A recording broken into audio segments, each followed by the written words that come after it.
I'm going to show you how you can follow somebody in Liveworksheets. And look here, then you once you register, of course, you have this, my followed users.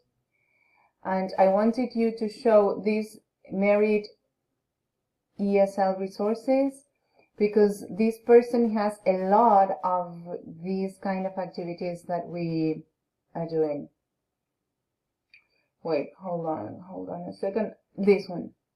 Reading and writing in the kitchen, look, read and choose. You know, these kind of sentences that they have to say yes or no. Instead of saying yes or no, they have to click on the happy face or in the unhappy face. All right. And the other one, or listening. They listen to the sentence and they say yes or no.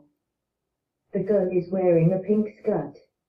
It says the girl is wearing a pink skirt. I don't know if you can hear it. But well, in any way, and it has lots. Look, gone fishing, kitchen, gardening, at the beach, in a TV studio, at the sea. Okay? So it has, and feelings. I saw that you were doing something with feelings too. This is different. They have to choose. Okay, like that. I think it could be useful. Okay, and in order to follow that person, the only thing you have to do is you open one of these activities and you put following. Okay, so here, suppose I put simple present, and then I want to find here in advanced search